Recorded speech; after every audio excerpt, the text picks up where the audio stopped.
There are places on this earth where the ocean stops being a highway and becomes something else entirely. Something older. Something that does not negotiate. Sailors across centuries have named these waters with the same mixture of awe and dread. The roaring 40s, the furious 50s, the screaming 60s. Latitudes where the wind circles the globe with nothing, not a single continent, to slow it down. Latitudes where the sea answers to no timetable, no distress signal, and no prayer. Most ships that enter the forbidding ocean leave a record. A survivor, a log, a salvage report filed in a harbor office somewhere, smelling of salt and bureaucratic routine. But some vessels simply cease. They cross a certain invisible threshold in the gray water. And on the other side of that threshold, there is only silence. This is a story about one of those silences. About what happens when a vessel built for pleasure, for the stately procession of sunlit coastlines and glittering dinner parties, finds itself swallowed by a world it was never designed to survive. And it is a story told, not in grand events, but in the smallest, most intimate of objects. A single leather shoe, resting in the silt, still laced. The ocean keeps what it takes, but sometimes, only sometimes, it leaves you a receipt. To understand what was lost, you must first understand what she was. In the mid-20th century, the private motor yacht occupied a peculiar cultural position. She was simultaneously a symbol of immense wealth and a working vessel, a machine requiring meticulous engineering, professional crew, and constant maintenance. She was not a toy. She was a declaration of intention. Our vessel, let us call her by the name that appears most often in the fragmentary records, the Esperanza, was built in the late 1940s in a northern European yard, the kind that had spent the war years producing minesweepers and patrol boats and now turned its considerable expertise toward a more peaceful, more profitable clientele. Her hull was riveted steel, not welded. This distinction matters. Riveted construction, older and more labor-intensive, distributed stress differently across a hull. In certain sea conditions, it could be more forgiving than a welded plate structure. In others, it meant that a single failed rivet could begin a conversation between hull and ocean that ended only one way. She measured just under 40 meters at the waterline. Her superstructure was finished in teak and white-painted aluminium, giving her the stately silhouette that distinguished a serious yacht from a mere pleasure cruiser. Below decks, she carried 4 watertight bulkheads, a design detail borrowed directly from commercial shipbuilding, which in theory divided her interior into 5 compartments, any 2 of which could flood without sending her to the bottom. In theory. Her engines were a pair of Burmeister and Wayne diesels, the same Copenhagen-built power plants that were turning the propellers of North Sea ferries and Danish cargo ships throughout that era. Reliable, powerful, efficient. Her owners had not skimped. They rarely did with vessels like this. The Esperanza was built to last and built to impress, and for the first decade of her life, she did both. But a ship is never really about the ship. She is about the people who sail her. In the summer of 1962, the Esperanza departed a Mediterranean port with a complement of 11 souls. Her professional crew numbered 6. A captain of considerable experience in both merchant and private service, a first officer, 2 engineers, a cook, and a deckhand who had joined only 3 weeks before departure. The remaining 5 were the owner's party, the owner himself, his wife, and 3 guests whose names appear in the port departure records as initials only. The captain was a careful man. His personal log, recovered years later from the Port Authority archive, contains a meticulous record of engine hours, fuel consumption, and weather observations going back a decade. He noted the date of every lifeboat drill. He recorded the condition of every life jacket. He was, by every account available to us, the kind of mariner who understood that the ocean's indifference to human life was not a challenge to be met with bravado, but a reality to be managed with patience and precision.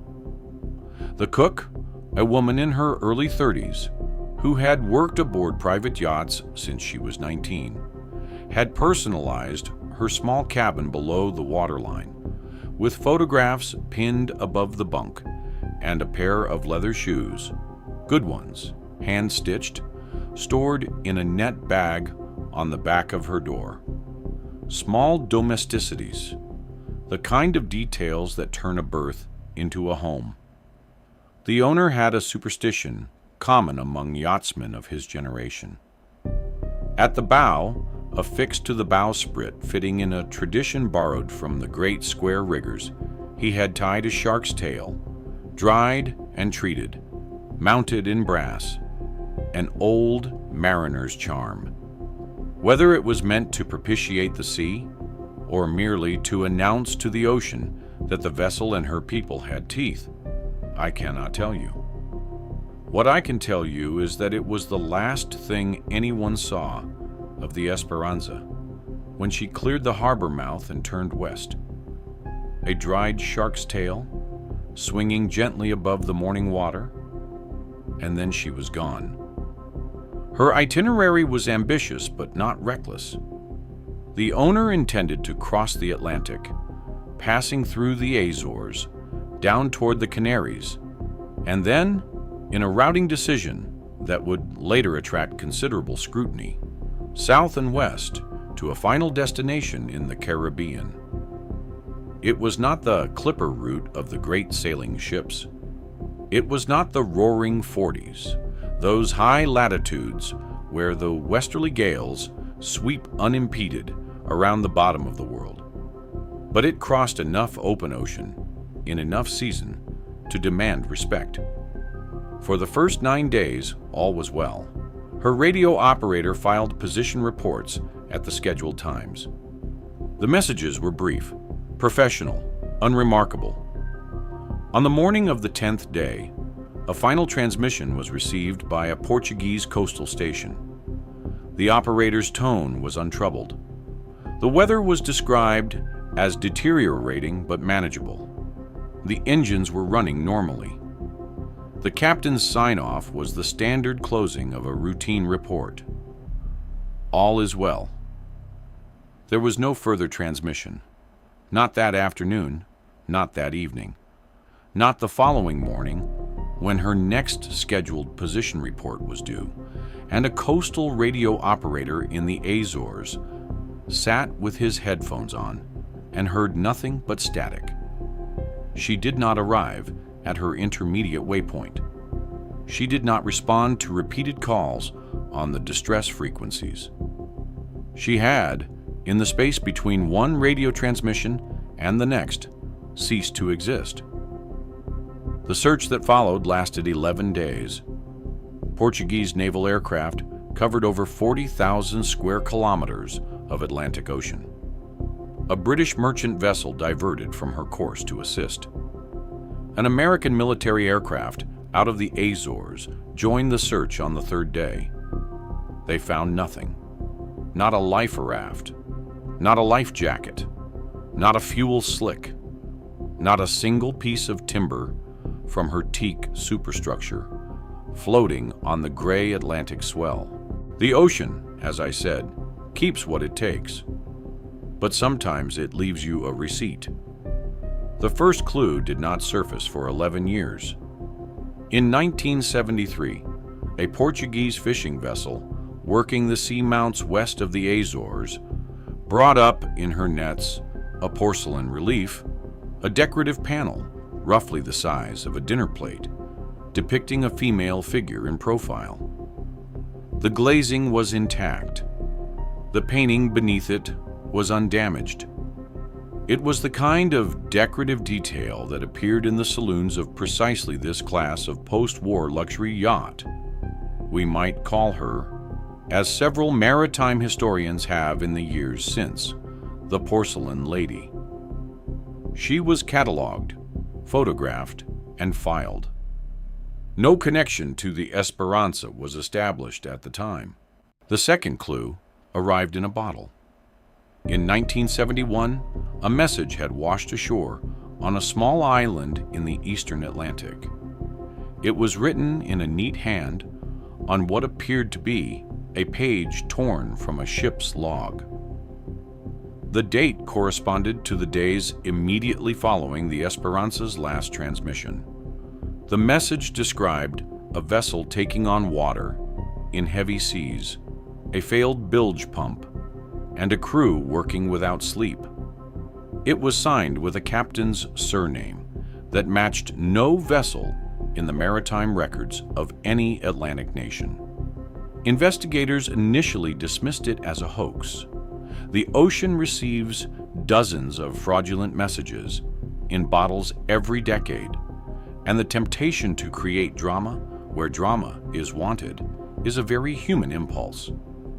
But the paper, when tested years later, proved to be consistent with the commercial logbook stock in use by European private vessels in the early 1960s.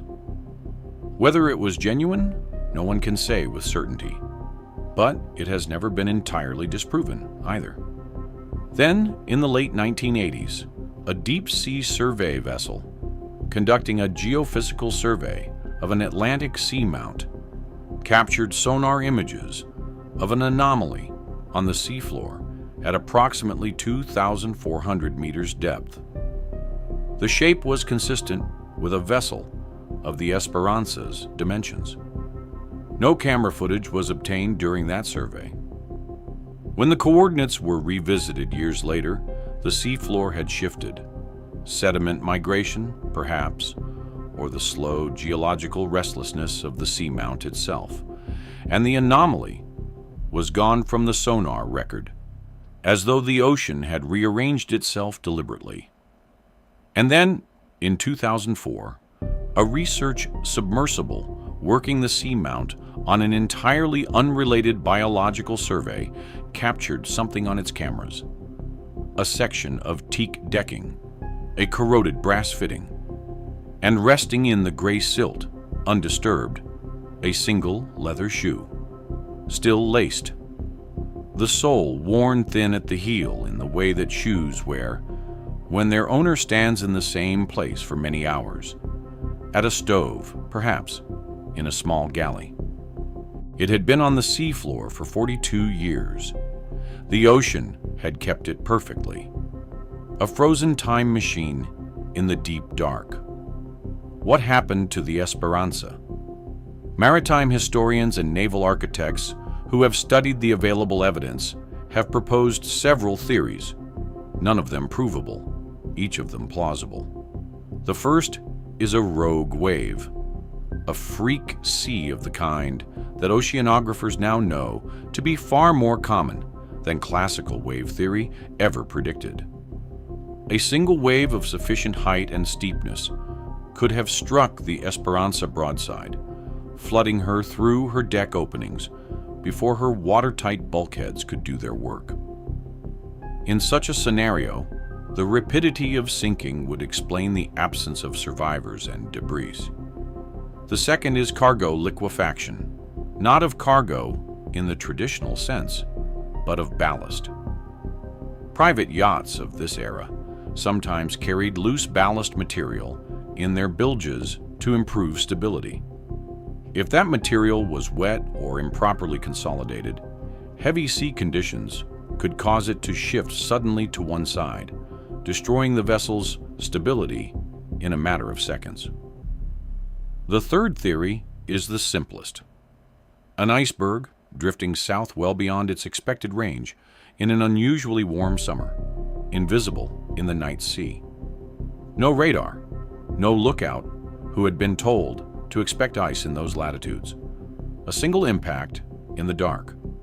We will never know. The sea floor does not file reports. The ocean does not answer questions. And the 11 people who sailed out of that Mediterranean harbor on a summer morning in 1962, the careful captain, the experienced cook, the owner with his dried shark's tail, on the bowsprit, they left no testimony except the silence itself. But perhaps that is not the only truth available to us. Those objects on the seafloor, the porcelain lady, the leather shoe, they are not merely evidence. They are virtual time machines. They are the past, preserved in cold and dark and pressure, waiting for someone to carry a light down far enough to find them. They are proof that the people who owned them were real and lived and mattered. The ocean took everything else. It could not take that. As always, stay safe, stay happy, and I'll see you again next time.